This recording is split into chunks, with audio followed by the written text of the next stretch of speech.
कार्यक्रम के पुण्यार्जक हैं श्री कंवरलाल जी महावीर प्रसाद जी, पाटनी, मदनगंज, किशनगढ़, राजस्थान।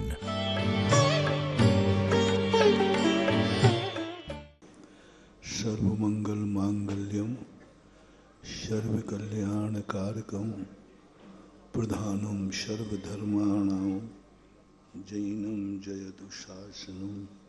पंच परमेष्टि भगवान की, आचार्य श्री गुरुवर कुंद कुंद महाराज की, आचार्य श्री गुरुवर विद्यासागर महाराज की।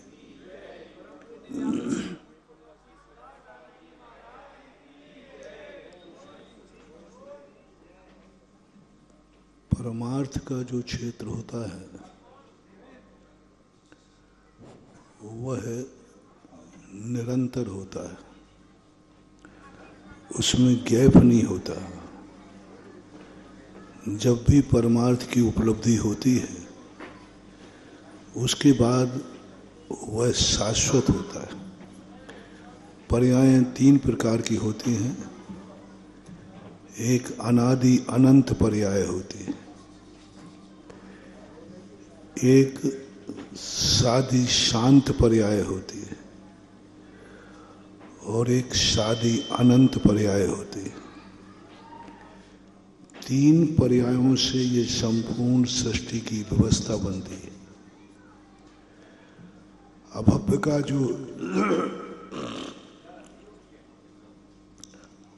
का जो भाव होता है वो अनादि अनंत रूप होता है। वो अभव्यत्व ही एक ऐसा भाव है जिसमें अनादि अनंतपना भाव के साथ जुड़ा है। हालांकि पर्याय व्यतिरेकिणी होती है, पर्याय उत्पन्न होती है और मिटती भी है, लेकिन एक पर्याय ऐसी है जो ना उत्पन्न होती है और ना मिटती है, निरंतर बनी रहती है। पर्यायों के तीन रूप बताए, एक उत्पाद रूप, एक व्यय रूप और एक ध्रुव रूप। तो ध्रुव रूप पर्याय को समझना कठिन हो जाता है। कई लोग ध्रुव को द्रव मान लेते हैं। ध्रुव पर्याय है जो निरंतर बने।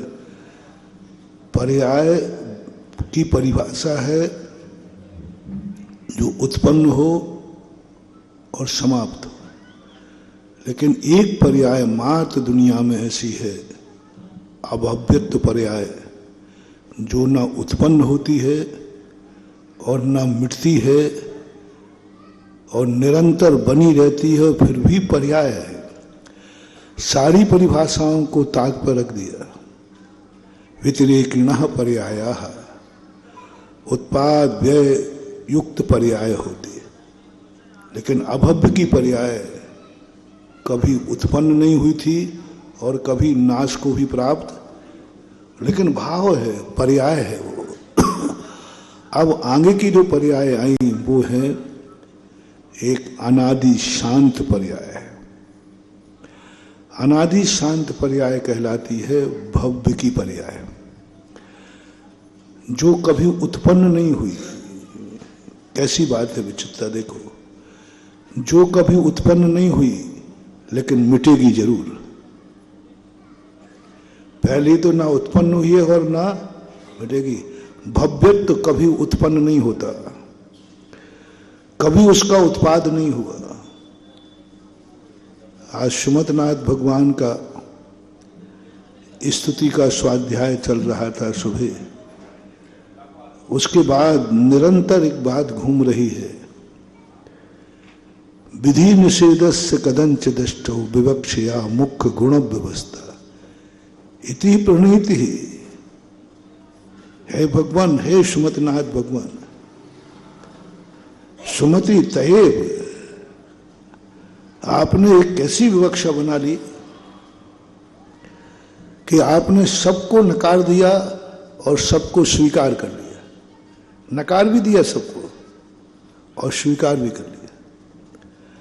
और उन्होंने पर्यायों की अपेक्षा निषेध कर दिया और उन्होंने कहा सत का जन्म नहीं होता, असत का जन्म नहीं होता क्योंकि है ही नहीं, और सद का नाश नहीं होता क्योंकि वो सद है।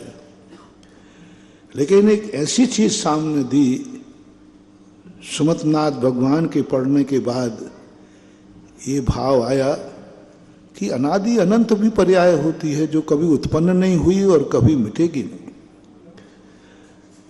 और दूसरी जितनी पर्याय हैं सब उत्पन्न होती हैं मिटती हैं, लेकिन दूसरी पर्याय भव्यत्व पर्याय है।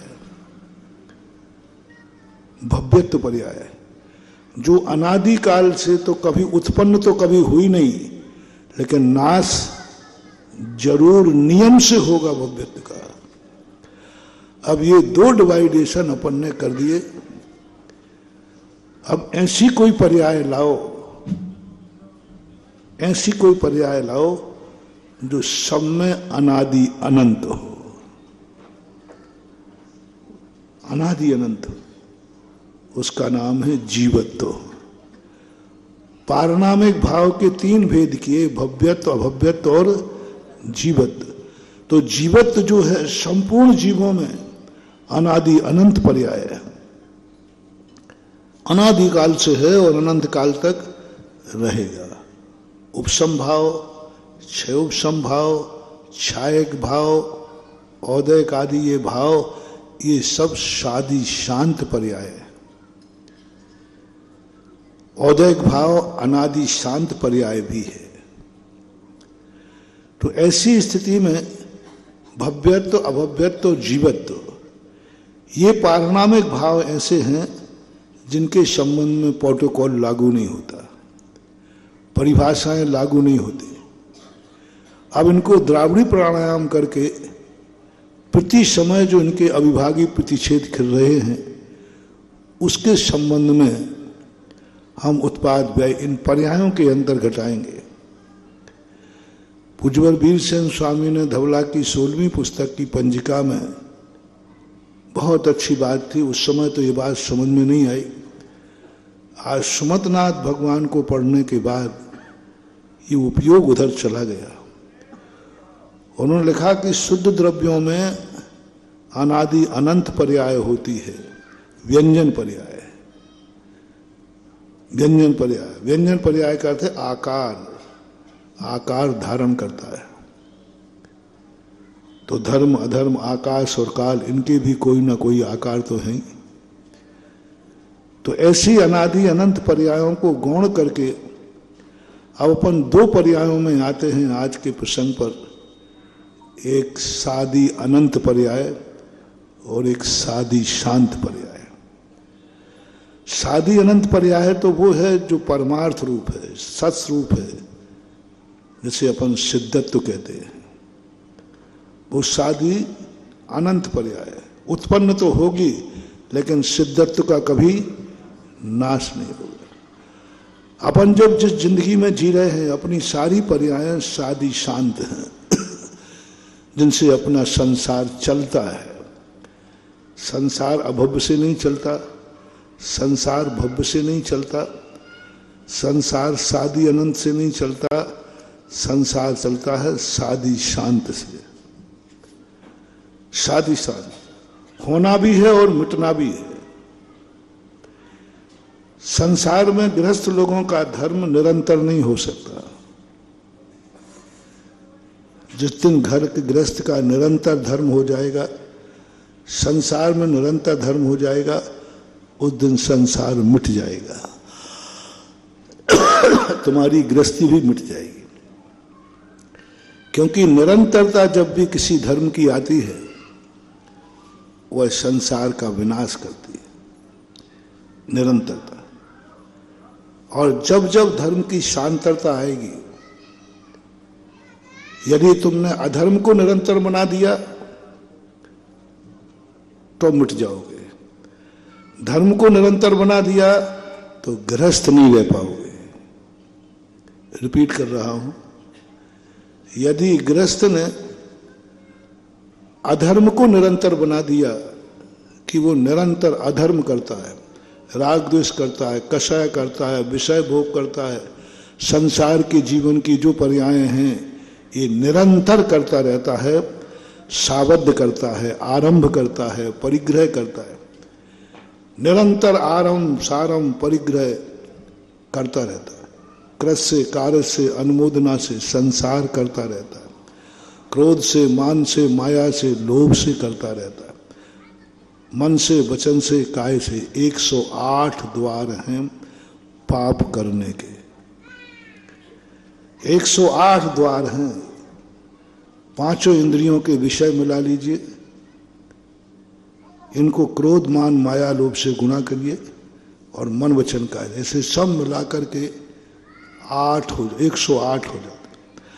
अब 108 दरवाजों से निरंतर पाप आएगा, अशुभ का आश्रय होगा, अशुभ करोगे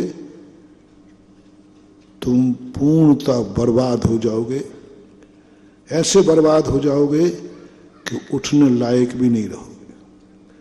कोई उठाना भी चाहे तो तुम्हें नहीं उठा पाएगा। ऐसा निधत्त निकाचित कर्मों का बंध होता है, कोई कुछ नहीं कर सकता।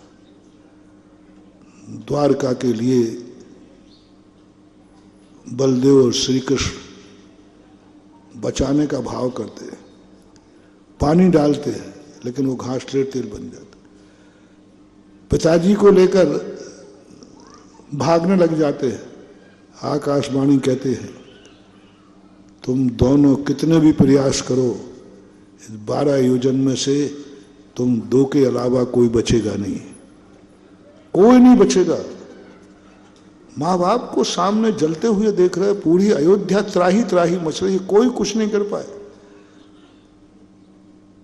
चक्रधर हलधर दोनों महान धर, हजारों देवता जिनके आगे पीछे घूमते, पूरी प्रजा को पूरे परिवार को जिंदा जलते हुए देख रहे हैं। जिंदा, मरा हुआ तो देखा है तुमने?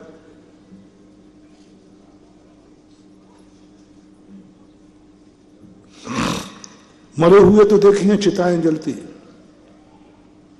लेकिन तुमने जिंदा जलते हुए नहीं देखा। पशुओं को देखा होगा, और एक नहीं लाखों करोड़ों जीव, जिस समय द्वारका में आग लगी होगी, करोड़ों करोड़ों जीव जिंदा जले होंगे। पशु नहीं, मनुष्य, मनुष्य नहीं, राज परिवार, रानियां, बेटे बिटियां, छोटे छोटे बच्चे।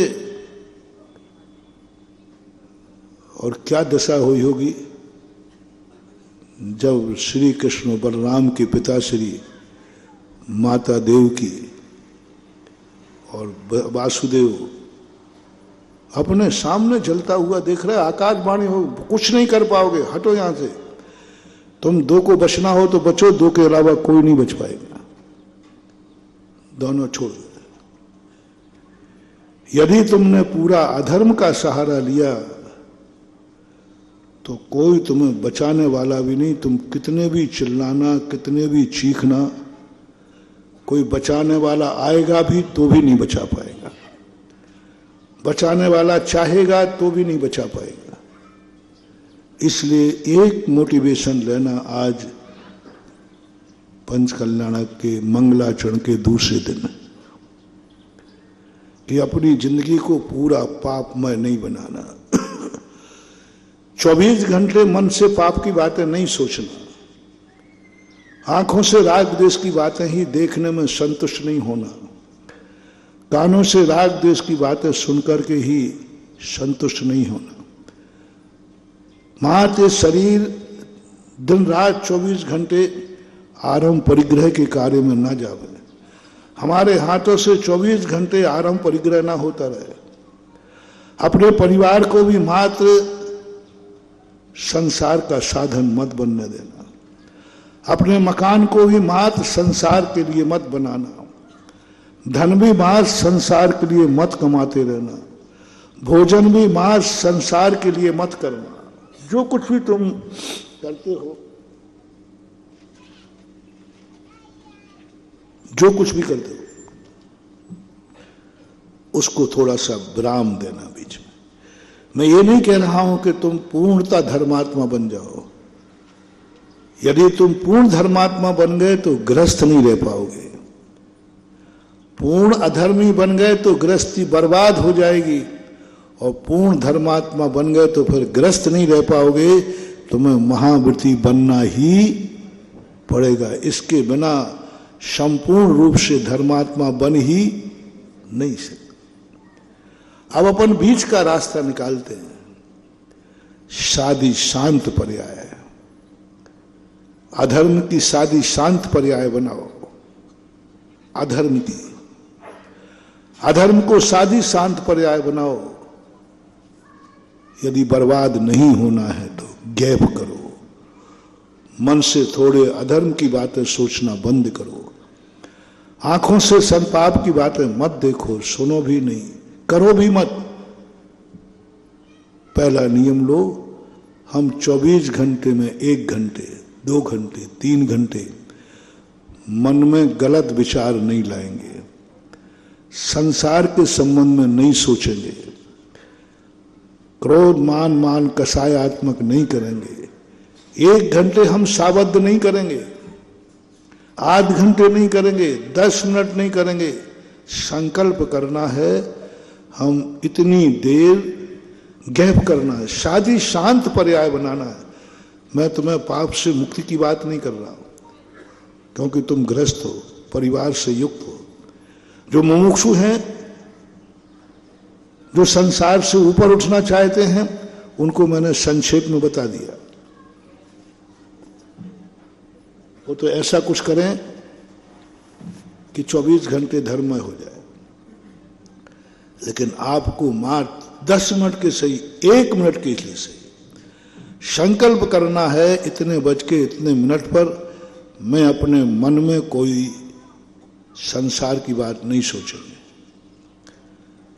सावध की बात नहीं सोचेंगे, आरंभ नहीं रखेंगे। 24 घंटे में आंख से हम संसार नहीं देखेंगे, जिसको देखने के बाद राग जागता हो, जिसको देखने के बाद कसाय जागती है। इसको निरंतर नहीं करना, बीच में गैप कर दो, थोड़ा सा गैप करो, 5 मिनट का गैप करो। मैं 5 मिनट के लिए, मैं आध घंटे के लिए, हम घंटे भर के लिए आंख से हम कोई भी आरंभ परिग्रह, सावध आदि क्रिया नहीं देखेंगे। कानों से विराम करो कि हम कानों से आरंभ परिग्रह की बात नहीं सुनेंगे। मुंह से कुछ अंतराल करना है बस। छूट तुम्हारे लिए दीदी, तुम कितनी देर कर सकते हो, करना संकल्प पूर्वक है। मैं 24 घंटे में मुंह से कोई संसार की बात नहीं बोलेंगे। 1 घंटे, आध घंटे, 5 मिनट कोई बात संसार के मुंह से नहीं निकलेगी। गैप करो, वासना काल का गैप। पूज्यवर नेमीचंद महाराज गोमट सार में कहते हैं, कसाय को न त्याग सको तो कोई बात नहीं, कसाय की वासना काल को कट कर दो, नहीं तो ये कोरोना के समान फैलेगा पाप।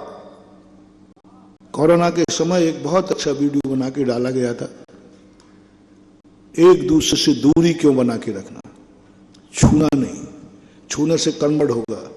तो उन्होंने माचिस की शीट की तिल्लियां जमाई थी, उन्होंने दिखाया था, और वो एक तीली जलाई थी, सारी तीलियां, बहुत अच्छा लगा था मुझे, और बीच में से उन्होंने 2 तीली हटा दी थी। तो अग्नि जलती हुई आई, वो बीच में जो गैप था पर कट हो गया। तो उन्होंने ये बताया कि कोरोना कैसे फैल रहा है, बीच में गैप बना दो, जहां तक फैला है वहीं रुक जाएगा, आगे वो बताई होगी कोरोना के लिए। हम तो साधु लोग हैं, कुछ भी देखेंगे उसमें हम धर्म का ही चिंतन करेंगे।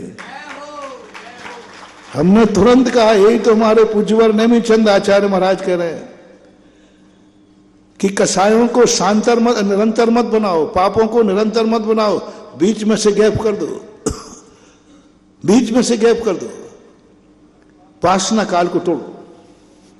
बाद में फिर करोगे तुम, बाद में निपटते रहना। एक क्षण को सही, बीच में गैप करते ही सम्यक दृष्टि कोई जिंदगी भर के लिए कसाय का त्याग नहीं कर देता, जिंदगी भर पाप का त्याग नहीं कर देता, लेकिन बीच में क्या करता है, गैप कर देता है। ये सब पूजा पाठ क्या है, मुझे समझ में नहीं आई। ये थोड़ी देर के लिए मंदिर क्यों भेजा जाता है, समझ में नहीं है। क्यों अष्टमी चौदस को कहा जाता पाप नहीं करना, सप्तमी को जम के करो, नवमी को करो, अष्टमी चौदस का क्या। मैंने कहा ये क्या मतलब है, पाप का निषेध नहीं कर रहा है, अष्टमी को मत करना। भोजन का निषेध नहीं कर रहा है, रात में मत करना। मंदिर में नहीं बैठा रहे, सुबह से मंदिर जाना। हर क्रिया क्या है, सारी जितनी क्रियाएं गृहस्थों की हैं, मात उन्हें पाप में और कषायों में गैप कराना है, गैप कराना है। अंतराल कर दो बीच में, अष्टमी का, चौदस का। मैं जो 7 दिन करता आया हूं, एक दिन नहीं करूंगा। एक दिन नहीं करने में क्या होता है, एक दिन नहीं करने में क्या होता है, कल फिर करेगा। मुझे पहले ये लगता था क्या मतलब, सप्तमी को खूब जम के खाओ और नवमी को खाओ, अष्टमी साहब हमारा उपवास है।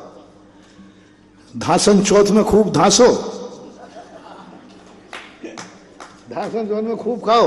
बताते कि भादों सुदी चौथ के दिन सब्जी के भाव बढ़ जाते हैं और 10 दिन घट जाते हैं, और फिर पूनम को। तो मैंने कहा इससे क्या मतलब निकलता है, क्या लेना। जब बुद्धि कम थी, जब बुद्धि कम थी तब यही सोचते थे क्या मतलब निकलता है। आज खा लिया, डबल खा लिया। बल्कि तुम जब एक टाइम खाना हो तो 2 टाइम का निपटाते हो, धीरे धीरे खाते हो। पीपा भर जाता तो हिला दो, तो एक आसन करोगे, फिर थोड़ा सा मूंगफली काजू किशमिश खाओगे, फिर खाओगे, चलता रहता है। तो मुझे ये पाखंड लगता था। लेकिन जब पूज्यवर नेमीचंद महाराज को पढ़ा और आज पूज्यवर समंतभद्र महाराज के सुमतनाथ भगवान की स्तुति के मन आनंदित हो गया, प्रफुल्लित हो गया। एक ऐसा रहस्य प्रकट हुआ, सवाल पाप को छोड़ने का नहीं है, सवाल पाप में गैप करने का है। एक दिन का गैप कर दो बस, वो गैप करने से वासना काल टूट गया, और वासना काल टूटते ही अनंतानुबंधी कषाय जो शांतर निरंतर थी, उसमें टुकड़ा आ गया। क्यों बताया सामयिक, युद्ध करा रहे हरिवंश पुराणकार, और कह रहे हैं राजा कहते सब लोग युद्ध बंद करो, सैनिकों के वृत्तियों के सामयिक का समय हो गया। अभी बंदूक चला रहा है, अब रख के कहेगा वो दिगंतरे केवड़ी गण साधु गण, और फिर अभी 1 घंटे बाद फिर धनादन। 1 घंटे पहले धनादन कर रहा था और 1 घंटे बाद गोली उठाना। सामयिक का समय निषेध कर दिया। हरिवंश पुराण की जब ये बात समझ में आई, मैंने कही क्या है मतलब, काय का नाटक, काय की सामयिक, सामयिक के पहले गोली चल रही। जब पता चला कि नहीं, शांतर कर दो। 1 घंटे के लिए 24 घंटे तुम मारने का भाव कर रहे हो, मारोगे, 1 घंटे गैप कर दो। वो कषाय, वो पाप अनादि अनंत ना बन जाए, वो शादी अनंत ना बन जाए, निरंतर ना बन जाए। 1 घंटे गैप, गृहस्थ को 1 घंटे सामयिक करने को कहा। आरंभ छोड़ दो, शाबद की निवृत्ति कर दो। मैं 24 घंटे शाबद करूंगा, 1 घंटे नहीं करूंगा, 1 घंटे आरंभ नहीं करूंगा। 1 घंटे के लिए मैं कुछ भी नहीं देखूंगा, संसार के राग द्वेष की बातें, आंख बंद करके शामिल। 1 घंटे आंख को गैप दे दो बस, ये आंख सम्यक दृष्टि की आंख हो जाएगी।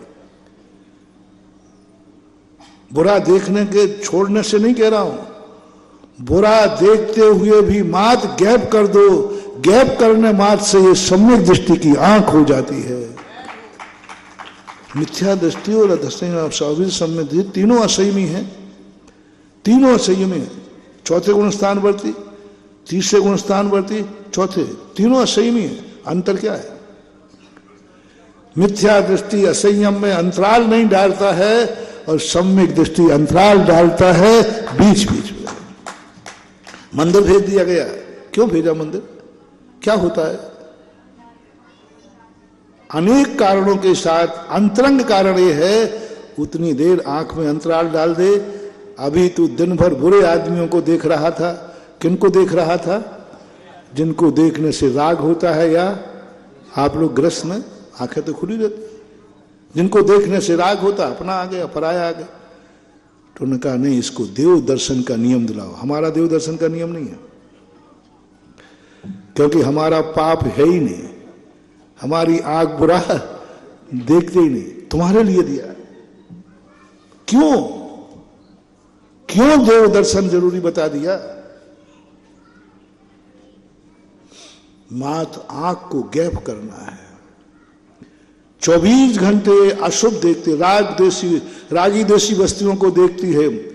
10 मिनट के लिए मंदिर चला जा, इस आंखों से वीतराग मुद्रा देख ले, जिसको देख करके ना राग हो और ना, बस आंख सम्यक दृष्टि की आंख हो गई। मात्र कितने से?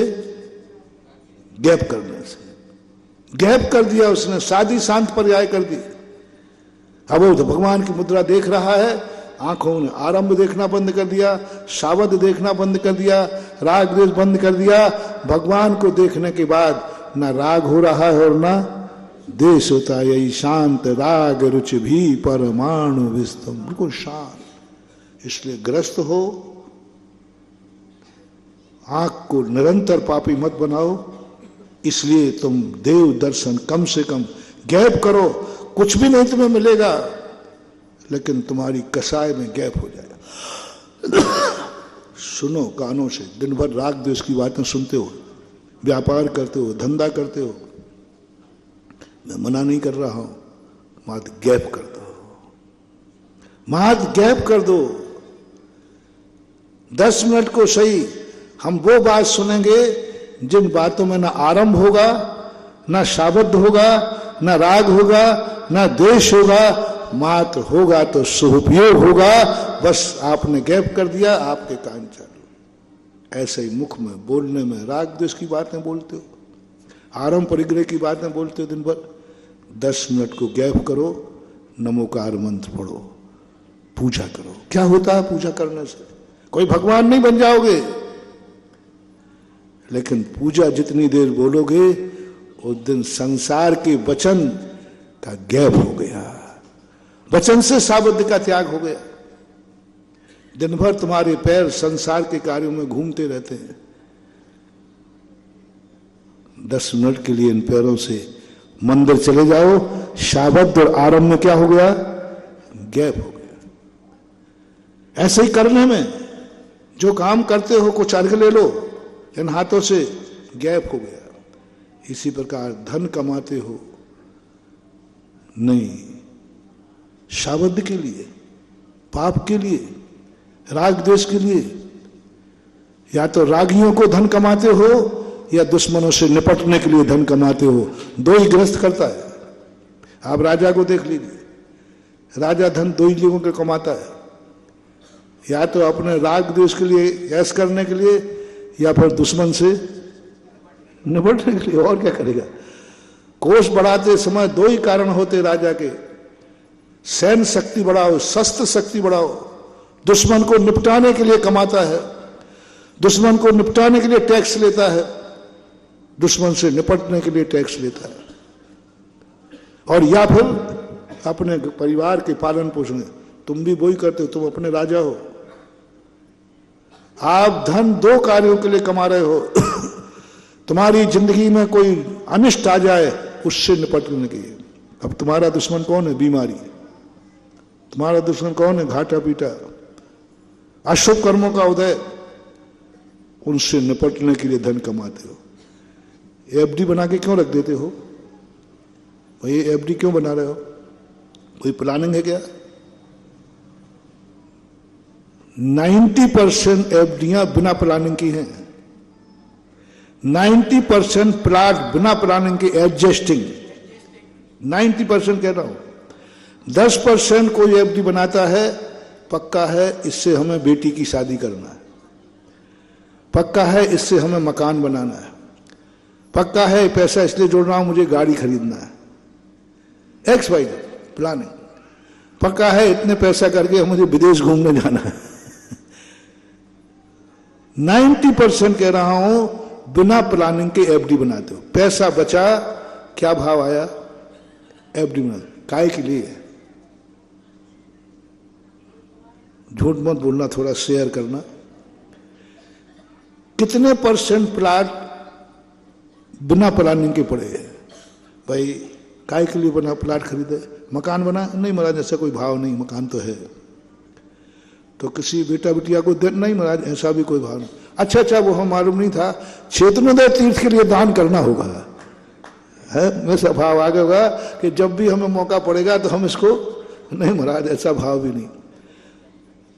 क्यों डाल लिया प्लाट? बकत मौका के लिए, पैसा था, बकत मौका। एफडी बनाओ, चाहे प्लाट डालो, चाहे सोना चांदी रखो, चाहे कुछ, इन सब के प्रति आकस्मिक घटना, उससे निपटने के लिए, उससे निपटने के लिए तुमने कुछ बनाया है, रखा है, तो वही सैनिक के समान दुश्मन से निपटने के लिए। बुरे दिन आ जाएं, उस समय कैसे निपटेंगे? तो आपने मात्र दुश्मन से निपटने के लिए कमाया है, और कमा है काय के लिए? इच्छा पूर्ति के लिए। अपनी इच्छाएं पूरी करना है, परिवार की इच्छाएं पूरी करना है। इन दो के अलावा आप बताओ तुमने तीसरा किसके लिए कमाया है? गृहस्थ लोग बताओ, इन दो के अलावा किसके लिए कौन कमाता है? बस यहीं पर मैं तुम्हें एक सूत्र दे रहा हूं महानुभाव, जिंदगी भर उसी के लिए कमाओगे।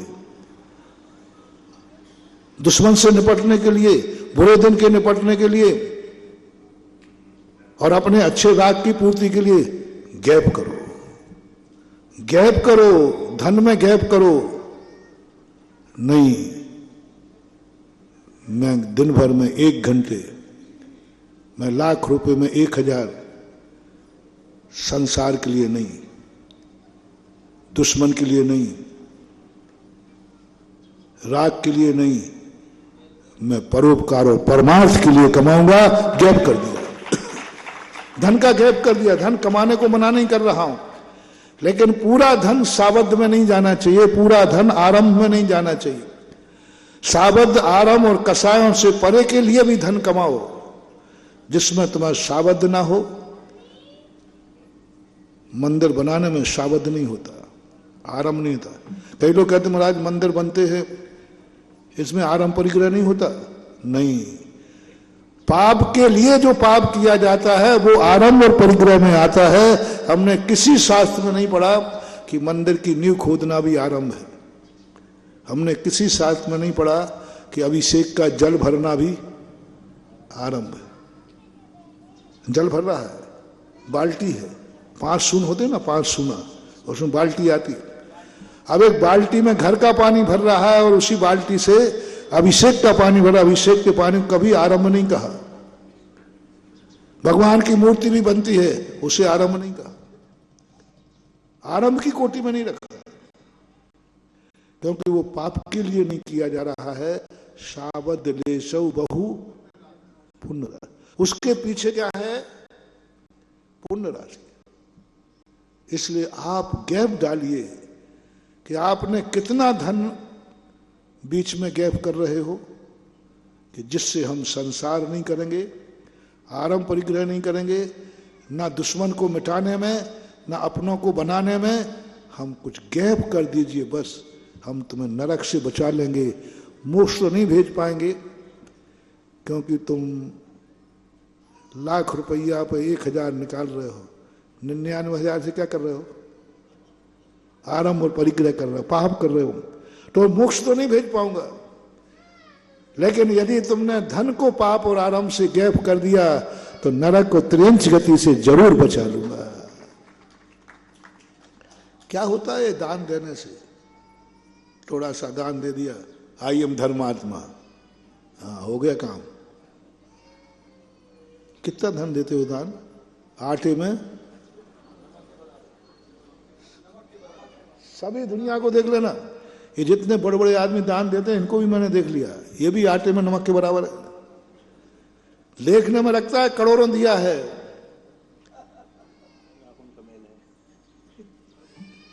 परसेंटेज निकाल लो तो पता चल जाए। परसेंटेज निकाल लो तो लाख रुपए देने वाले का परसेंटेज ज्यादा निकलेगा 1 करोड़ वाले की अपेक्षा। एक बार ऐसा हुआ था कि एक व्यक्ति ने 5 लाख दान दिए और एक ने 50 लाख दिए। जब बात आई नाम लिखेंगे, 50 लाख वाले को ऊपर लिखेगा, नीचे लिखेगा छोटे वाले का। एक अच्छे व्यक्ति थे, 50 लाख देने वाला, धर्मात्मा था। उन्होंने कहा महाराज जी आपने भी फैसला कर दिया। हमने ठीक है, बड़े का 50 लाख दिया, ऊपर आएगा पान में। उन्होंने कहा बहुत अच्छी, मुझे बहुत अच्छी बात लगी। महाराज आपने 50 लाख और 5 लाख का निर्णय देख लिया, आप इनकी इनकम और मेरी इनकम देख लीजिए कितनी है। इसकी 50 लाख रुपए साल की इनकम है, उसमें से 5 लाख दिया है। और हम साल भर में उस समय जिस समय घटना हुई थी उस समय कम से 15-20 करोड़ रुपए साल का, 20 करोड़ रुपए साल का था। 20 करोड़ रुपए साल वाले ने 50 लाख दिए, कितना परसेंट हुआ?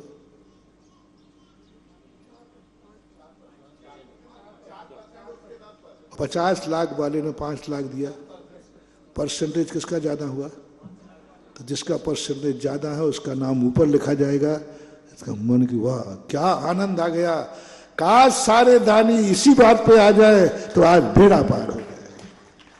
हम दान कितना दिया ये देखते हैं, हमने कितने में से दिया ये नहीं देखते हैं। कितने में से दिया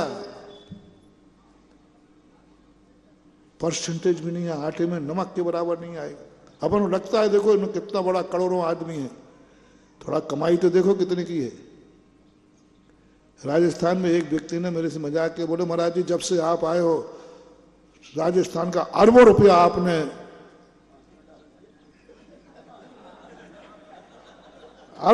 दान में लगा दिया। बोलो महाराज देखो तुम नहीं आते ना तो हम लोग इतना दान नहीं करते थे। मैंने कहा हुआ तो है। तो महाराज जी अच्छी बात नहीं है।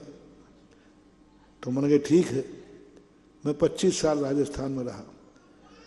94 के बाद से 2011-12 अभी इतने सालों में जितना तुमने दान दिया है उसका हिसाब मैं पेश करूंगा, उस पर विचार करूंगा, अल्दा बल्दी करूंगा। मैं तुम्हारा वापस करूंगा और मेरे आने के बाद राजस्थान ने इतने सालों में जितना कमाया है वो कमाई हमें दो और दान तुम्हारा वापस लो। कमाई नहीं बताएगा पट्टा। आशीर्वाद से कितना कमा लिया ये पट्टा बताता ही नहीं। और आपके आशीर्वाद से मैंने इतना दिया। अरे भाई जब से तूने धर्म किया है तब से कमाया कितना? इसी बुंदेलखंड को देख लीजिए। यही बुंदेलखंड है जहां 5,000 रुपया देने के लिए नानी याद आती थी। आज 5 करोड़ की बोली के लिए कुछ सोचता नहीं है। गलत कह रहा हूं बताओ सिद्धार्थ बाबू? 5,000 रुपया देने के लिए सोचना पड़ता था। और आज देखो 5-5 करोड़ की बोलियां ले लेते एक ये कमाई। बेटा 5 करोड़ की बोलियां ली हैं तो 50 करोड़ कमाया हुआ तब दिया है तुमने। नहीं हमने तो जितना कमाया था कोई नहीं देता। लेकिन फिर भी मुझे दान की जब बात आई तो पूज्यवर नेमीचंद महाराज से हमें वो कथन याद आया। उन्होंने कुछ दिया है ना, 1000 दिया ना, बस गैप कर दिया उसने। शादी शांत पर्याय कर ली। उसने पूरा धन पाप में नहीं लगाया, बीच में से 1000 निकाल के लगा दिए, गैप कर लिया। अब वो आरंभ परिग्रह उसे नरक नहीं ले जाएगा, स्वर्ग जावे या नहीं जाए। गैप करो,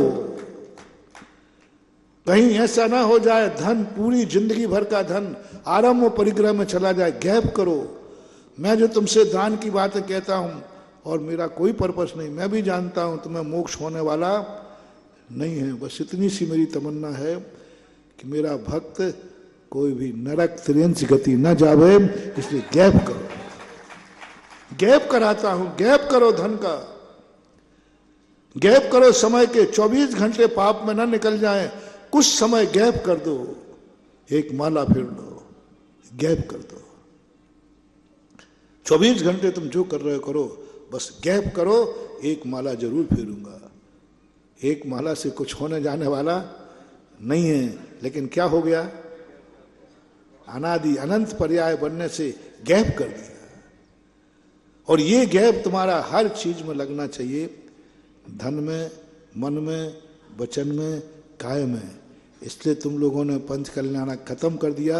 मैं ये भूमिका बना रहा था, मैं नाराज नहीं हूं, गैप करनी पड़ेगी। यदि गैप नहीं कराते तो आज हमें बाबा जी तुम्हें बनाना पड़ता। गैप कर देना। और ये 5 दिन का आपने पाप के कार्यों से जो गैप किया है, बस यही गैप तुम्हें नरक तिर्यंत गति से बचा लेगा। तुम जिंदगी भर करते रहे, जिंदगी भर संसार के उत्सव मनाते रहे, संसार की बारातों में गए जहां आरंभ परिग्रह होता था, संसार के तुम कार्यक्रम मनाते हो, आरंभ परिग्रह होता है, साल भर में मनाते हो। गैप किया करो, साल भर में एक विधान जरूर कर लिया करो। तुम महोत्सव मनाते हो, कार्यक्रम मनाते हो, एक गैप कर दिया करो। चक्रवर्ती इतने महोत्सव मनाता है, उसको भी कहा एक कल्पद्रुम मंडल विधान करके गैप कर देना। वो 8 दिन का गैप कर लेता है। अपनी जिंदगी में नियम कहा, वैष्णव में भी आया, हर राजा को एक यज्ञ करना पड़ता है, हर राजा को, सभी दर्शन करो। मैंने कहा एक यज्ञ से क्या होता है? उन्होंने कहा नहीं, एक यज्ञ करने से उसके राजत्व की जो अनादि अनंत पर्याय बनना थी, उसमें उसने गैप कर दिया कि मैं राजा ही नहीं हूं, मैं सबसे बड़ा हूं, मैं चक्रवर्ती हूं, हुकूमत में सारी जिंदगी ना निकल जाए। नहीं नहीं, सारी दुनिया मेरी ही दास नहीं है। लो, मैं 10 दिन के लिए भगवान का दास बनता हूं। गैप कर दिया। बड़े बने हुए मत रखना, कोई गैप करना, कोई मौका मिले कहीं छोटे बनने का। हम तो बड़े हैं, कहीं ये बड़ापन का पर्याय, बड़प्पन का अहंकार अनादि अनंत पर्याय न बन जाए। प्रयास करो, बर्थडे प्रयास करो किसी बड़े आदमी के चरणों में बैठने का, छोटे बन जाओ। 3 प्रदक्षिण देश नायो, क्या है इनका मनोविज्ञान देखो। मैं चक्रवर्ती हूं, मेरे से बड़ा कौन है? कहीं जिंदगी चक्रवर्ती पद पर निकल गई तो निर्गति है सीधा। तपेश्वरी से राजेश्वरी, राजेश्वरी से सीधा नरक है। नहीं, चक्रवर्ती कहता है गलत हो जाएगा। वो कहता है नहीं, मैं ही बड़ा नहीं हूं, मेरे से भी कोई बड़ा है। भरत चक्रवर्ती जब मलेच्छ खंड में भगवान के सामने साष्टांग नमस्कार किया, तब मलेच्छ कहते हैं राजन, आपसे बड़ा भी दुनिया में कोई है? हम तो आपको ही बड़ा मानते थे। चक्रवर्ती उपदेश देता है, जैसे तुम हमारे लिए बड़े हो, हमारे लिए सबसे बड़ा है ये त्रिलोकी नाथ है। बस ये जो गैप उसने किया बड़ापन में, अब उसका बड़ापन मर के हाथी नहीं बनाएगा, मर के नरकों में नहीं पाड़ेगा। क्योंकि वो बड़ा था, लेकिन मंदिर में जाकर गुरु के सामने क्या हो गया? साधु समय कहां टिकी। क्या गजब की बात है। दुनिया को कहा जाता भगवान के गुरु के मुख का दर्शन करो। समय हो रहा है, बात बहुत अच्छी बात आ रही है। देव दर्शन की विधि तो अपन ने सुनी, गुरु दर्शन सुना, लेकिन चक्रवर्ती को बुला के भगवान के चेहरे का दर्शन नहीं कराया। गुरु का चरणों में दिटकी नहीं। चरणों में क्यों साहब? अरे दर्शन तो मुखड़ा का किया जाता है, मुख का दर्शन कराते। चक्रवर्ती को वहां क्यों? किसी को नहीं लिया, किसी गरीब को, किसी दुखी को कहीं नहीं देखा कि उसने चरणों में दिटकी नहीं। हमने शास्त्रों में जितने पढ़े हैं, सब ने गुरु के जाकर के उनका दर्शन किया, बीतराग मुद्रा का दर्शन किया। आप आता ना, दरस प्रभु जी को लग रहे हो, बीत रागी नगन मुद्रा दृष्टि नाशाव, देखो चेहरे का दर्शन करा रहे, लेकिन चक्रवर्ती को चेहरे का दर्शन नहीं कराया, चरणों का दर्शन कराया। चरणों में दिटकी नहीं, क्योंकि उसको यह दिखाना था कि ये सारी दुनिया का मालिक ही नहीं है, ये भी किसी के सामने चरणों की धूल है।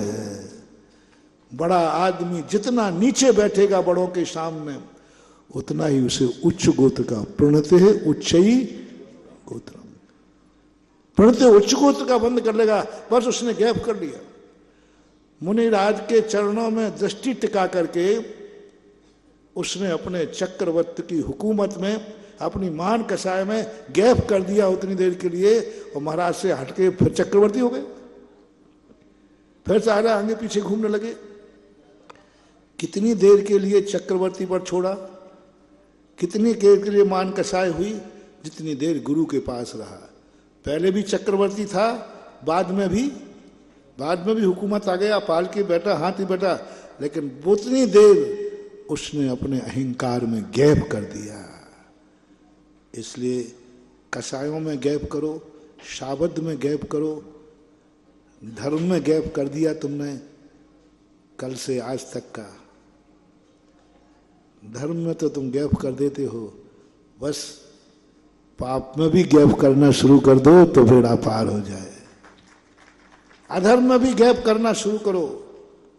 और यह जो अंतराल है, वासना काल है, शादी शांत पर्याय ग्रस्त के लिए। संसार चलाना है तो शादी शांत पर्याय, मोक्ष जाना है तो उस पर्याय को प्राप्त करो जो उत्पन्न तो हो और कभी नाश, शादी अनंत पर्याय। मोक्ष जाना है तो शादी अनंत पर्याय, संसार में रहना है तो शादी शांत पर्याय, संसार में संभालना है सम्यक दृष्टि बनकर, और अनंत संसार में डूबना है तो अनादि अनंत पर्यायों से जी रहा है। समय आपका हो गया। अब ये तो हमारे लिए तो शादी शांत पर्याय ही चलती रहती है, चलाना पड़ेगी। अभी कटनी का पंचाणक निपटा है और ले गोलाकोट वाले आ गए तीर्थ हो गए, और थोवन जी वाले बैठे ही रहते हैं, सब बैठे। बीच में अंतराल पड़ता है। संसार में जीना है तो शादी शांत पर्याय हमें भी अपनाना पड़ेगी और तुम्हें। हम भी निरंतर पंचकर्णक नहीं कर सकते, फिर सामायिक कब करेंगे? निरंतर पंचकर्णक नहीं कर सकते, बिहार कब करेंगे? हमें भी संसार में जीने के लिए शांतर पर्याय अपनाना पड़ती है। हमारा धर्म में थोड़ा अंतराल पड़ता है, लेकिन अधर्म की तरफ नहीं जाते हम लोग, धर्म को दूसरे रूप में परिवर्तित करते हैं। महावीर भगवान है कि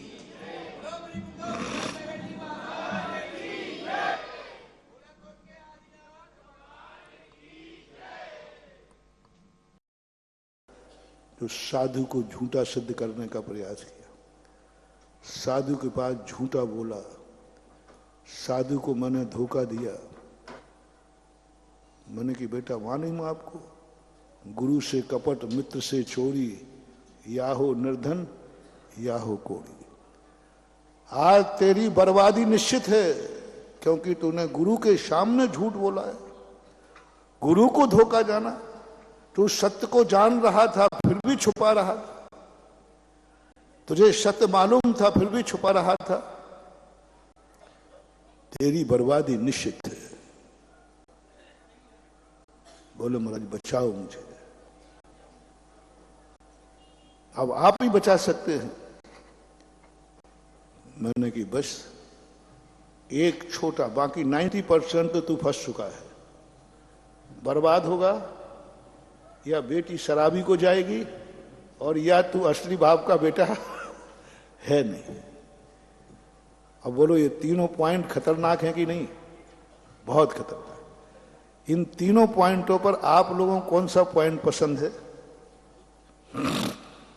कोई पॉइंट पसंद है?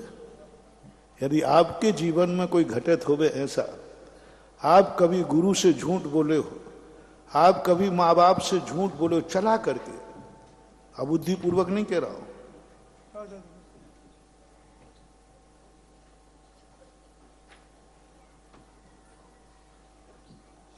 अनजाने की बात नहीं कह रहा हूं, अबुद्धि पूर्वक नहीं, चला करके तुम कभी अपने माँ बाप से झूठ बोले हो, चला करके गलती करने पर कहा हो नहीं की, गलत को सही सिद्ध करने का प्रयास किया हो अपने पूज्य के सामने, अपने आदर्श के सामने, अपने उपकारी के सामने, जो तुम्हारे लिए जीता है, तुम्हारे लिए कहता है, सब कुछ तुम्हारे लिए करता है, यदि कभी झूठ को तुमने सत्य सिद्ध करने का किया है तो महानुभाव, एक मिनट को आप अपने आप को भी इसी कटघरे में खड़े कर लीजिए, अपने आप को अपराधी घोषित कर दीजिए, मान जाओ मेरी बात। क्योंकि मैंने एक बार माँ बाप को गलत करने पर कहा था, नहीं मैंने सही किया है, और मुझे मालूम था कि मैंने गलत किया है, मालूम था, तब की बात कह रहा हूं, मालूम नहीं था उसकी कोई मतलब नहीं, मालूम था कि मैंने गलत किया है, फिर भी मैंने कहा मैंने कोई गलत नहीं किया, मेरे ने गलत किया था, मैंने कहा नहीं मैंने किया ही नहीं।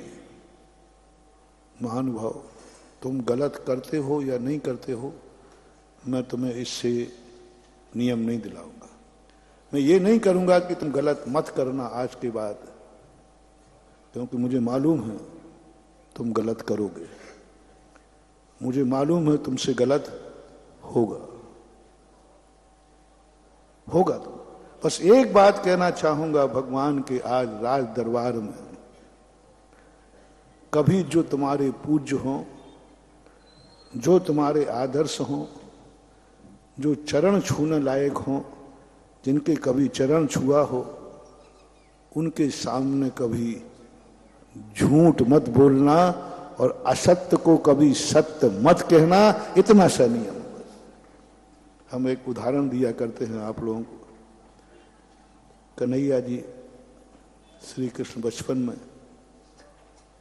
दहेड़ी फूट करके खा लेते थे, लोग वालों ने शिकायत की, तो श्री कृष्ण सबके सामने बोलते हैं बचपन में, बहुत बुद्धिमान थे, सतमासे थे, सतमासा व्यक्ति एक्स्ट्रा बुद्धि वाला होता है, बहुत 8 मास का बुद्धू होता है और 7 मास का बुद्धिमान होता है। बुद्धिमान है ना, बहुत कुशल। तो उन्होंने सबके सामने कहा, मैया मैं नहीं माखन खायो, मैया मैं नहीं माखन खायो। सब लोग चले गए, माँ ने बेटी की बात को मान लिया, बेटी की बात विश्वास, भगो यहां से जाओ। जैसे कल वो इंद्राणी भगा रही थी ना सबको, वो बालक को हाथ में लेकर इतना प्यारा लग रहा था बालक, जितने इंद्राणी कुबेरन बाई आई सबको पड़े, जाओ यहां से, अपनी अपनी तो समझाते नहीं हो, हमें समझाने आएगा। इंद्राणी आ गई तो इंद्राणी कहती है, हाँ सब मालूम है तुम्हारे, तुम लोग कितने हो, सबको भगा रही थी।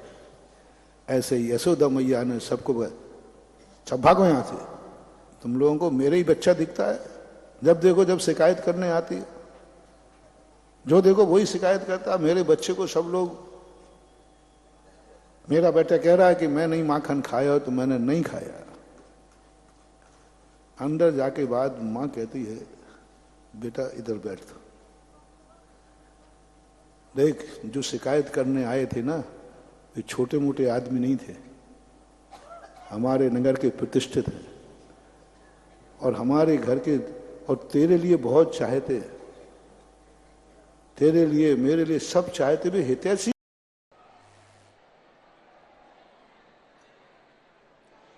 सब लोग नमोस्तु करेंगे अपने अपने स्थान।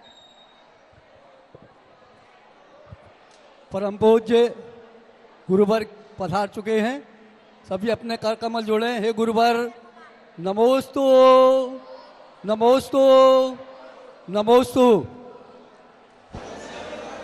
और सभी लोग अब बैठ जाएं, सभी लोग बैठे हैं। परम पूज्य गुरुवर का सभी लोग अपने स्थान पर बैठे, सभी लोग विराजमान हो।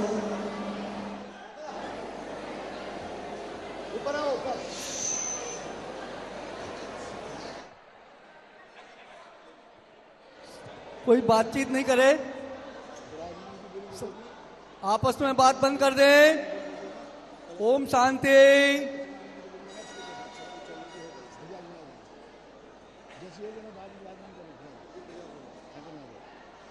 जय श्री ओम नमः सिद्धेभ्यः, जय श्री ओम नमः सिद्धेभ्यः, जय श्री ओम नमः सिद्धेभ्यः।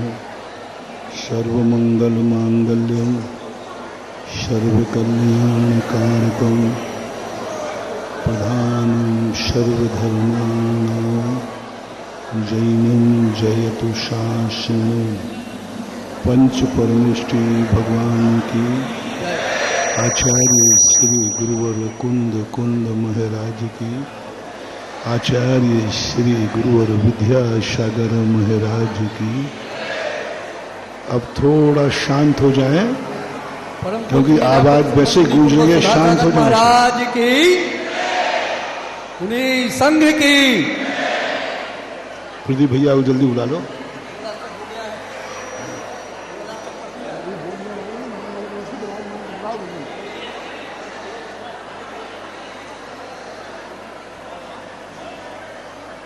ओम शांति।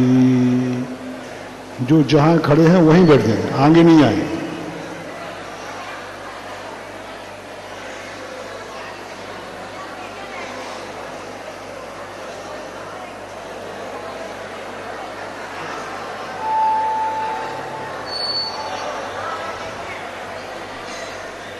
देखो अभी भी आवाजें आ रही हैं, बातें कर रही हैं सब। मैं क्या करूं? देखिए महाराज जी विराजमान है और आप लोग बात कर रहे हैं, शोभा नहीं देता। तो देखना कौन बात कर रहा है, उनको बाहर निकालो।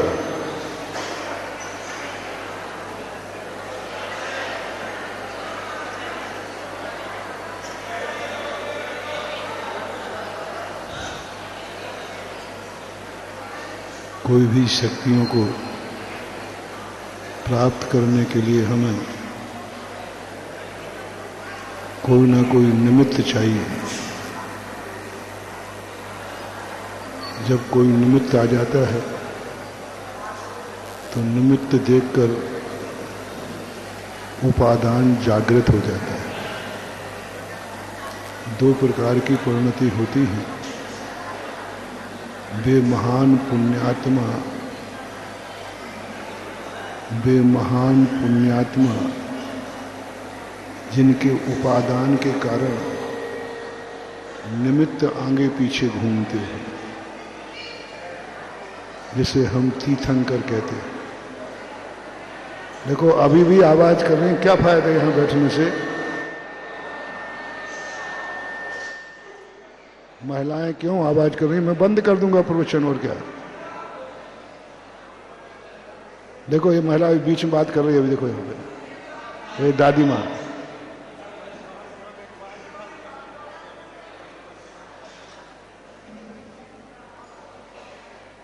देखो ये बात कर रही है। क्यों बात कर रही हो?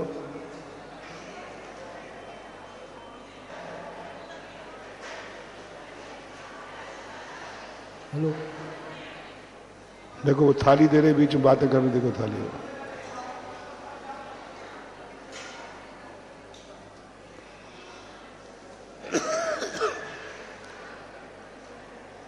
तो ऐसी उपादान शक्ति जब हमें किसी निमित्त को जुटाना न पड़े, निमित्त अपने आप आ जाते हैं। भगवान ने देवताओं को बुलाया नहीं था, अपने आप आ गए। भगवान ने अपने पंच कल्याणक मनवाए नहीं थे, अपने आप मनाए गए। क्योंकि उनके आत्मा में, उपादान में उन्होंने इतनी शक्ति अर्जित कर ली कि उन्हें किसी को निमित्त बनाने की जरूरत नहीं।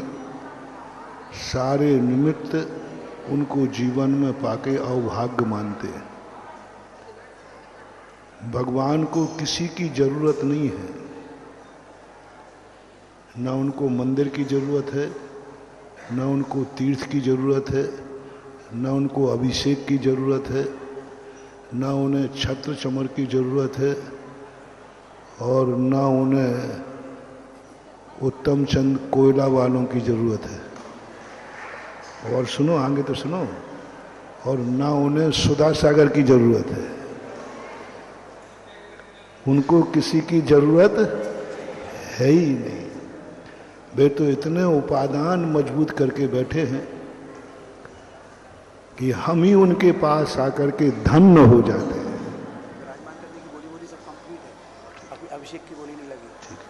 दोबारा जब तक मूर्ति मेरे में पहुंचा दूं।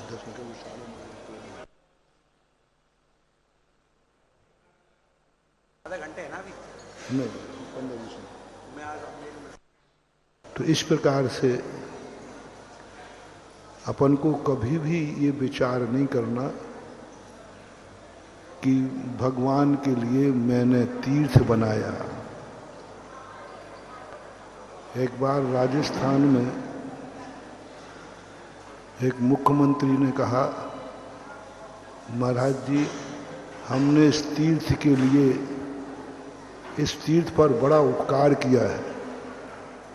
मैंने कि तू बड़ा मूर्ख है, तीर्थ पर उपकार किया है यही तेरा विनाश होगा। महाराज जी आप कहते हो हमने इतना काम किया, उल्टा बोल रहे हो। नहीं, तुम उल्टा बोल रहे हो। उल्टा करो कि इस तीर्थ के कारण से मेरे ऊपर उपकार हुआ है। ये तीर्थ नहीं होता तो सरकार धन नहीं होती। ऐसे ही अपन को अपन ने तीर्थ दिया है, तीर्थ बनाया है, ये जमीन दान दी है जमीन को, तो कोई समाज के ऊपर उपकार नहीं किया, धर्म के ऊपर उपकार नहीं किया। कभी भाव भी मत लाना कि हमारे परिवार ने, हमारे पूर्वजों ने इतनी बड़ी दान देकर के समाज पर उपकार किया है, इतना बड़ा दान देकर के तीर्थ पर उपकार किया है। ये कभी भाव सबाई सिंगई परिवार के अंदर नहीं आना चाहिए। क्या आना चाहिए? इस तीर्थ के निमित्त से हमारे परिवार का उपकार हुआ है। हमारा सौभाग्य है कि हमारे पूर्वजों ने ये जमीन को इस रूप में प्रस्तुत करके हमारे पूरे सबाई सिंगई परिवार की पीढ़ियों को धन्य कर दिया, हमारी पीढ़ी दर पीढ़ी। इसी प्रकार से मंदिर बनाया है तो कभी ये भाव नहीं करना कि हमने तीर्थ के ऊपर बहुत बड़ा मंदिर बनाया है। कोयला वाला परिवार वालों, कभी ये भाव भी मत लाना। क्या भाव लाना? इस तीर्थ के निमित्त से हमारे परिवार पर उपकार हुआ है। हम सौभाग्यशाली हैं कि कहाँ धन का पैर, पता नहीं ये धन कहाँ जाता, किस पाप में जाता। कितने भाग्य हैं, जब भी इस तीर्थ पे आओ तो पूरा कोयला परिवार, रिश्तेदारों को लाओ, तो यही कहना यही वो तीर्थ क्षेत्र है जिसने हमें ये सौभाग्य दिया है। हमारा जीवन धन हो गया, हमारा धन धन हो गया। हम इस क्षेत्र के बहुत बहुत ऋणी हैं। क्षेत्र हमारा ऋणी नहीं हुआ, हम क्षेत्र के ऋणी हुआ। हमारे अवभाग्य है कि हमें भगवान को विराजमान करने का मौका मिला। भगवान धन्य नहीं हुए, उनको विराजमान करके अपन लोग धन्य धन्य हो गए। ऐसा ही समूषण मंदिर बनाया तो अपन ने कोई उपकार नहीं किया, अपन ने समूषण मंदिर बना करके आप बिज्जू विश्व परिवार पर इस क्षेत्र का कर्जा हो गया, क्षेत्र का कर्जा हो गया, क्योंकि क्षेत्र ने उनको समूषण बनाने का सौभाग्य दिया। समूषण में बैठे भगवान का सौभाग्य नहीं तुम्हारा। अब पंचायत कमेटी को और ले लो। हाँ महाराज जी देखो हमने इतनी मेहनत की है, इतना उपकार किया है सब। कभी पंचायत कमेटी वालों, संजय बाबू, कभी भूल करके ये भाव नहीं लाना कि हमने क्षेत्र के ऊपर इतना मेहनत किया है, इतना कार्य किया है। क्या भाव लाना? इस क्षेत्र के निमित्त से हमारा जीवन धन्य हो गया।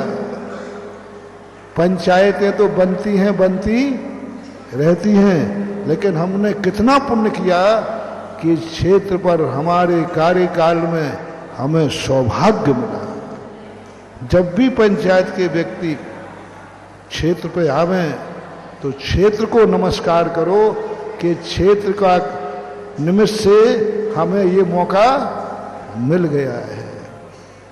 अब हम खुद अपने आप को निपटा लूं, हम कहें कि देखो कटनी वालों, मेरे निमित्त से इतना बड़ा क्षेत्र बना है,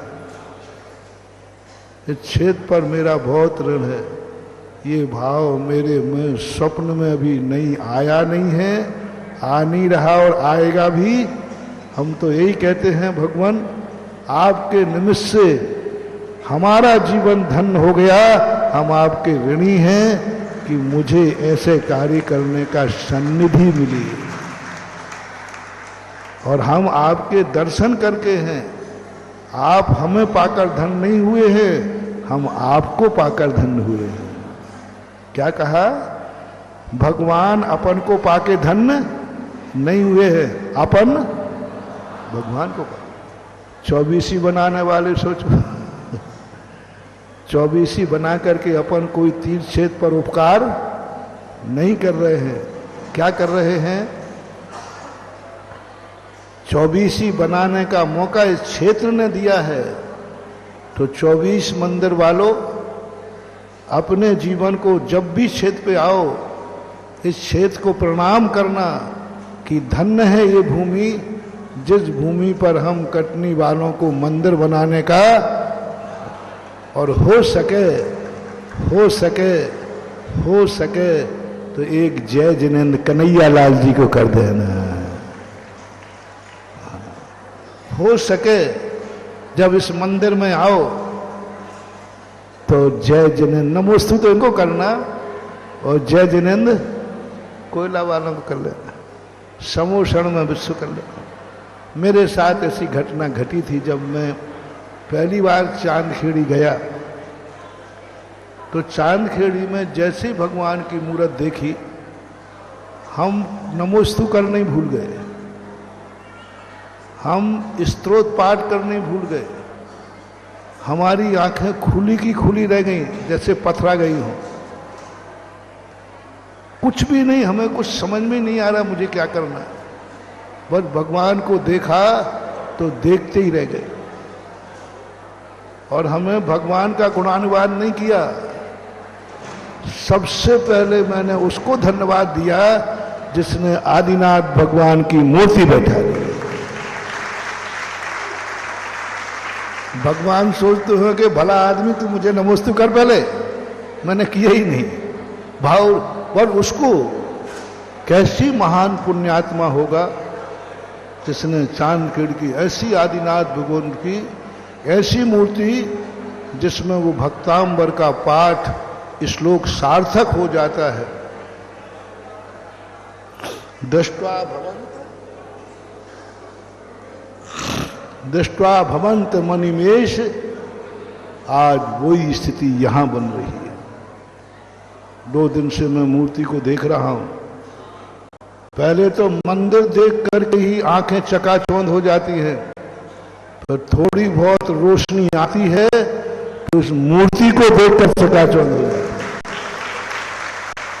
है। ऐसा भव्य रूप आज मैं बहुत दूर से देख रहा था।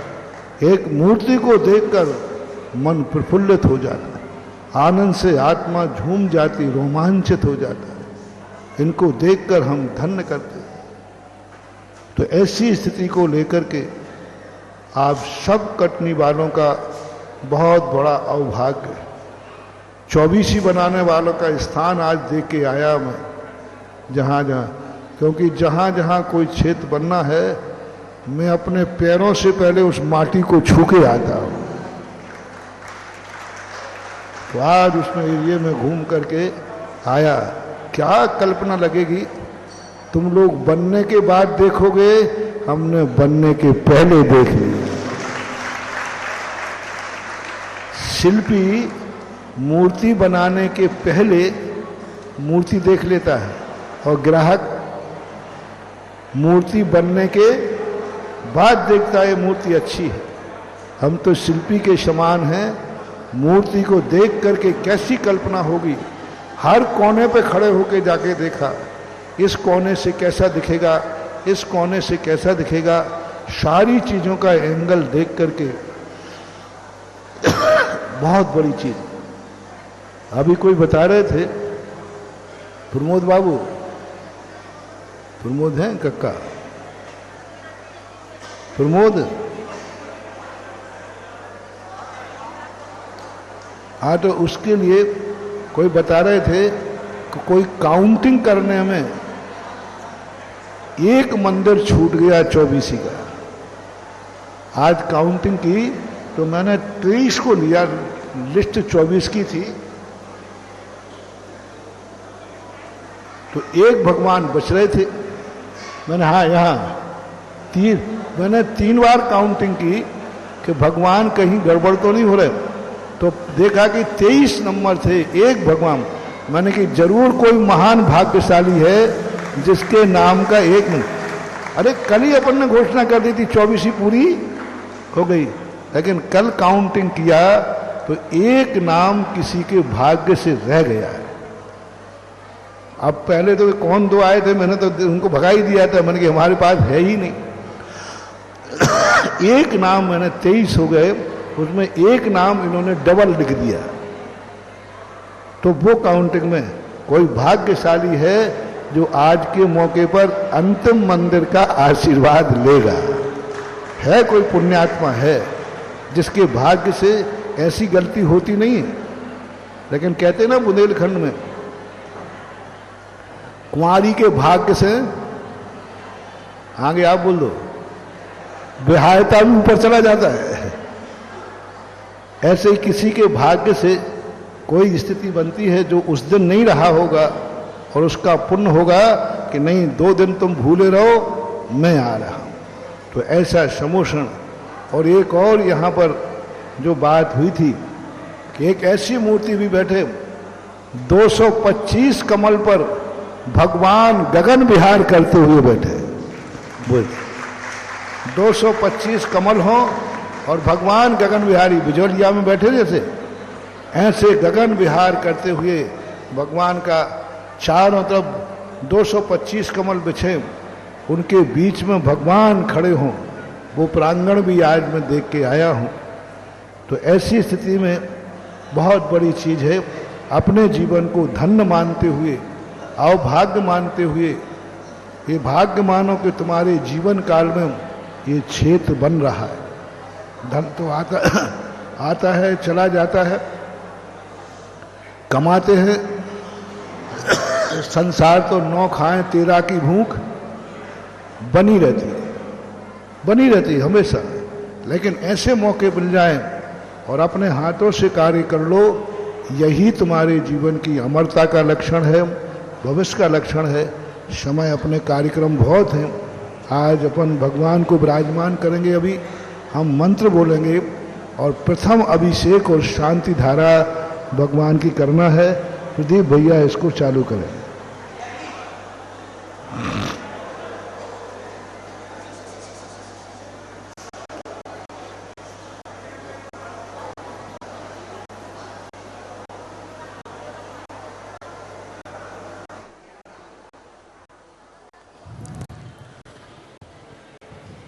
परम पूज्य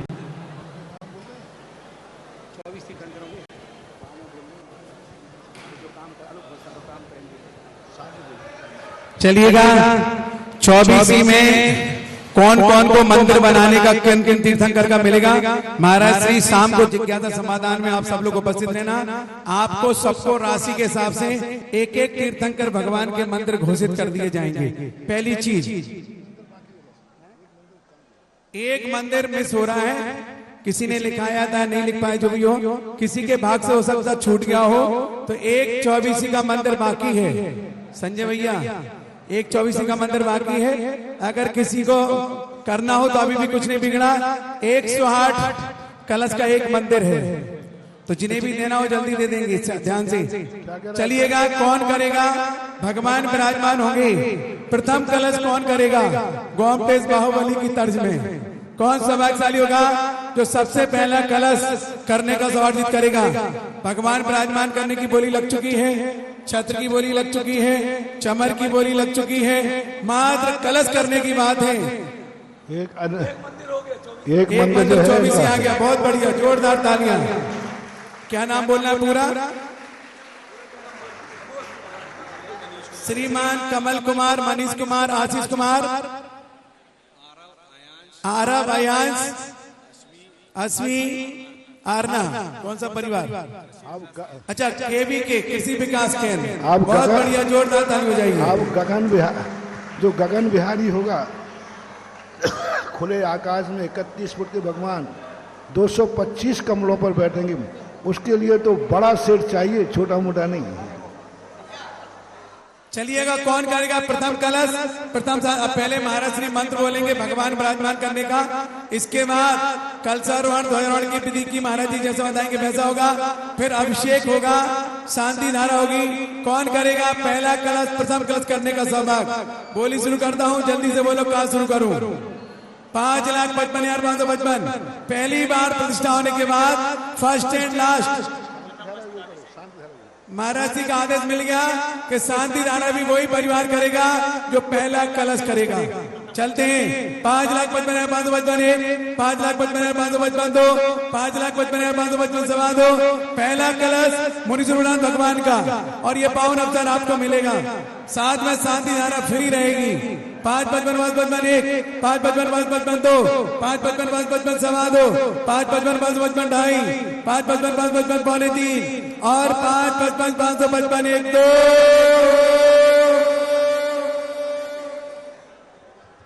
जो बोएगा वही पाएगा, तेरा किया आगे आएगा। सुख दुख है क्या फल कर मौका, जैसी करनी वैसी भरनी, जैसी करनी वैसी भरनी। 5,55,555। अब रह गई सिर्फ अभिषेक भर की, बाकी घोषणा मिल जाएगी।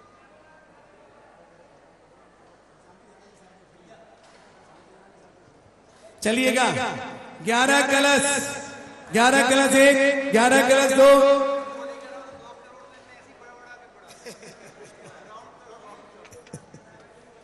बड़ा कलश चाहिए, बड़ा चाहिए, 3-4 किलो से 11 कलश 1 2 सवा 2 2.5 पौने 3, और ये सौभाग्य जा रहा है 1 2 1 2 3। श्रीमान सेठ, उत्तम चंद जी, अनुराग, अनुज, जल, कोयला परिवार, जोरदार तालियां। जल और मंगा लो, जल और मंगा लो।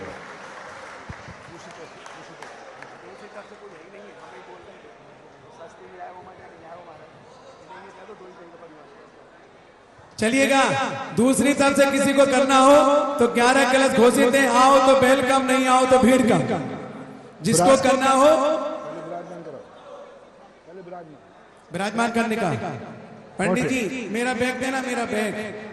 चलो, उत्तम भैया, अनुज, अनुराग वेदी के पास पहुंच जाएं। विराजमान करने का मंत्र बोलेंगे महाराज जी पहले।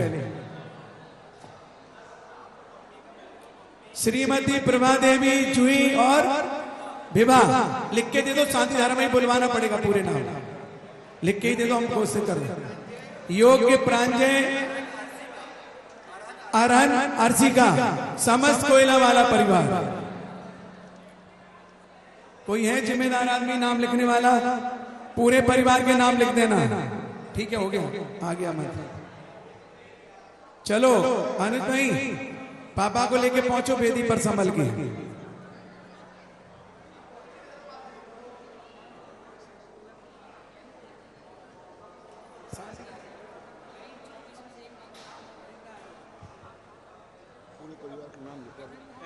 चलिए, सभी लोग हाथ धो लें पहले।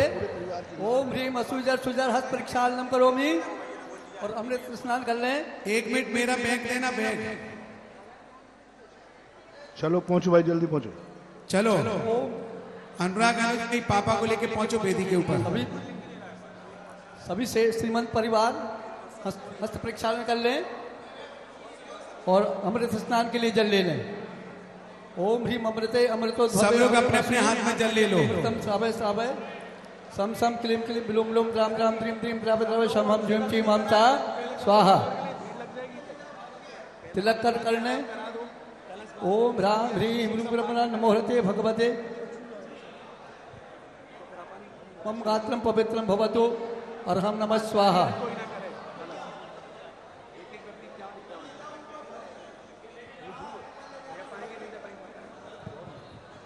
सुनो सुनो महाराज जी क्या कह रहे हैं।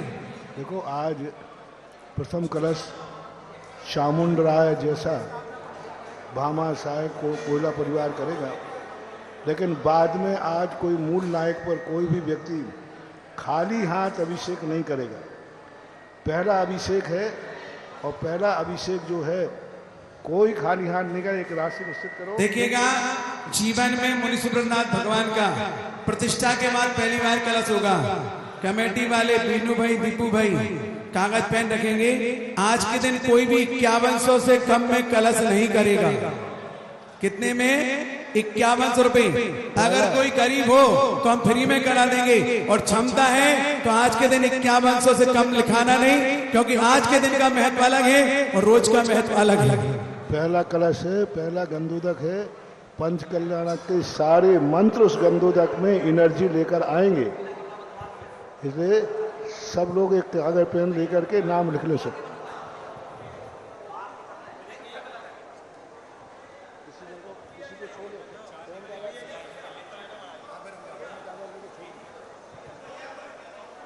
पप्पू भैया पहुंचो, साथ में जिनबिंब स्थापन की क्रिया, ऊपर नहीं नीचे। अभी भगवान विराजमान की विधि हो रही है अभी।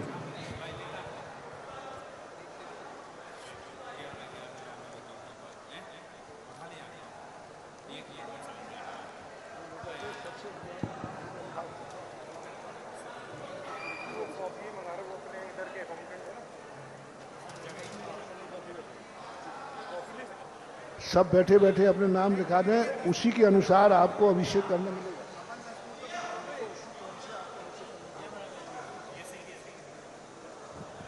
ए भैया कैमरामैन क्या कर रहे हो तुम? उधर नहीं जाओ, नीचे आओ।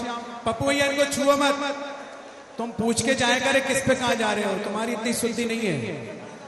जीने पे नहीं, तुम तो स्टील की रेलिंग पे खड़े हो, स्टील वाली रेलिंग पे। तुझे इतने दिन हो गए सुनते सुनते तो भी नहीं सुन पाया तू। लो अनुज भैया, पंचरत्न और स्वस्तिक तुम विराजमान करोगे वहां।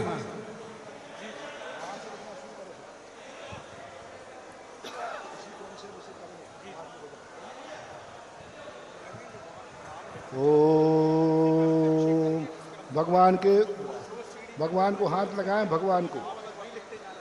ओम पहले स्वास्थ्य के नीचे यहीं विराजमान करना है। ओम ह्रीम कमलासनं परि स्वास्तिक स्थापनम करोमीति स्वाहा। पंचरत्न ले लो। ओम ह्रीम पंचरत्न स्थापनम करोमीति स्वाहा। एक और लो, यंत्र दे देना। ओम ह्रीम अचल यंत्र, मात्र का यंत्र, स्थापनम यंत्र और रख लेना वहां पे। ओम ह्रीम जिन वेद को परि कमलासनं परि अचल यंत्र, मात का यंत्र, स्थापनम करोमीति स्वाहा। अब कोयला परिवार श्री जी को उठाओ, माथे पे विराजमान करो। महाराज जी मंत्र बोले। ओम नमो हरते केवलने परम योगिने अनंत शुद्ध परिणाम हरिस्फुर शुक्ल ध्यानाग्नि निर्दग्न कर्म बीजाय प्राप्त अनंत चतुष्टयाय सौम्याय शांताय मंगलाय वरदाय अष्टादश दोषरताय चतुर्विंशति गुण संयुक्ताय परमहंस परमेश्वरी हमसाय ह्रीम ह्रीम रूम रौरा अस्या उषा नमः। मूल नायक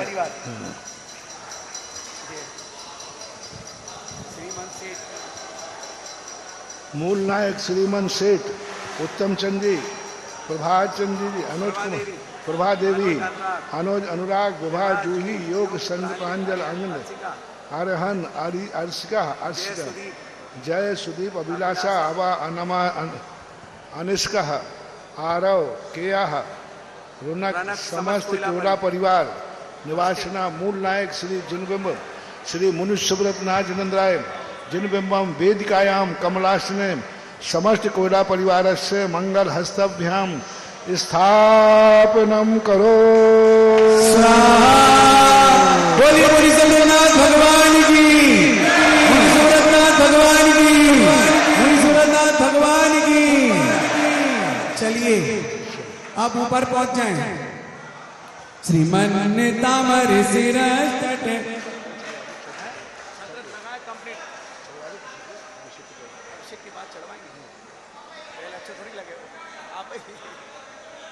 श्रीमन तामर सिरस तटर दीप्ति तोया बाबासी चरुणा मुझे यो मेमीसम हरियंते मुन्नते पद प्रदमामि नम्मे तन्मूर्ति शुद्ध दविषे की विधिम करे से हाथ बावरण के बंदा मत हाथ बावरण के बंदा बो जनगल सोचारतम भाव पूजन तस्वितम श्री पंचवार वक्ति काय सरगम कुर्वियम 9 बार नमोकार मंत्र। सुनो प्रदीप, सीढ़ी के पास ही खड़े कर दे रहे हैं आदमी को, वहीं लेके वो वही प्रवेश करे, सीधी बात। सुदीप को गाओ, सुदीप पुष्प ले लें। यहाँ कर्मात्रा प्रथमा जनस्य सस्नाप यहते पुरोध मुखादेस्ता सद्भाव लक्ष्मी आदि मध्य तत्ते मुझे पुष्पम छिपामी इतने से प्रतिज्ञा जनपा कर पुष्पांजलि छिपामा श्री पीठक जागतोगे श्री पसर पुरसन नरकन ससांग कल्पे श्री बंद के चरण आशीर्वादम सत्यापंती श्री मालिकामी अनुज श्री लिखो मां कमल पर श्री और इधर श्रीकाल लिखो महायज्ञ का आदि श्री लिखो ओम ह्रीम रम श्री श्रीकार लेखनम करोमि। यहाँ रहने दो, यहाँ विभाग धक्का लगेंगे, यहाँ धक्का लगेंगे। अकेले विधिनायक भगवान को यहाँ रखना है, बाकी पांडुशिला खाली रखेंगे। सुनो, इनका भगवान का नहीं करेंगे, एक ही भगवान रखेंगे, 2 पांडुशिला छोड़ दो, एक ही विधिनायक रखेंगे इस पर। ओम ह्रीम रम श्री श्रीकार लेखनम करोमि। विधिनायक पर पहला कलश और पहली शांति धारा कौन करेगा? बोली शुरू कर रहा हूं। विधिनायक के ऊपर पहला कलश पहली शांति धारा 1,11,000 से 1,11,000 विधिनायक और मूल नायक 2 का अस्तित्व तो सबसे महत्वपूर्ण होता है। 1,11,000 से 1, 1,11,000 से 2, 1,11,000 से 2.25, 1,11,000 से 2.5, 1,11 से 3 और 1,11 से 1, 2 बढ़ाओ। ये तो हम आए हैं। 1,55,555, 1,55,555, 1,55,555, 1,55,555, 2, 2.25, 2.5, 2.25 और 3। ये स्वागत मिला है हमें चक्रेश राजेश सर्वज्ञ परिवार। अभी करना नहीं, कलश रुक जाना। ओम ह्रीं श्री पीठ का स्थापना करोमि। ओम ह्रीं स्वस्थ चतुर्गुण चतुर्कलश स्थापना करोमि। ज्यादा टाइम मत लगाओ। ओम ह्रीं विष्णु कृष्णाय जनाय हरिकम दुर्वा पामिति स्व भगवान ले आओ विधिनायक। बाकी भगवान नहीं लाना, एक ही भगवान रखेंगे बस। नहीं मना कर दी, क्योंकि अभी ना होता धक्का लगेगा, सब बड़े भगवान का करेंगे। चलो करें कर। अरे रास्ता दे दो, भगवान निकल जान दो भाई। कर्म प्रबंध निगदय। अरे विधिनायक को रखे पीछे, पीछे को रखे विधिनायक। ज्ञात्वा पीछे देखो, तीसरे तखत में परमादिदेवम। तुम लोग नीचे आ जाओ, तो पैर में पानी आएगा। ऊपर का अपन ऊपर से करेंगे। शुद्धोदकैरभिनयामि महाभिषेक। ओम ह्रीं श्रीं क्लीं ऐं अरहं वं वं वं वं हम हम शं शं तं तं पं पं झं झं झिं झिं छिं छिं द्रां द्रां द्रीं द्रीं द्रावय द्रावय नमोहते भगवते श्रीमते ठाकहं सृष्टि से समस्त पूजा परिवार सुखानंद कलश डालो, कलश कलश। इस कार्यक्रम के पुण्यार्जक थे श्री कंवरलाल जी महावीर प्रसाद जी, पाटनी, मदनगंज, किशनगढ़, राजस्थान।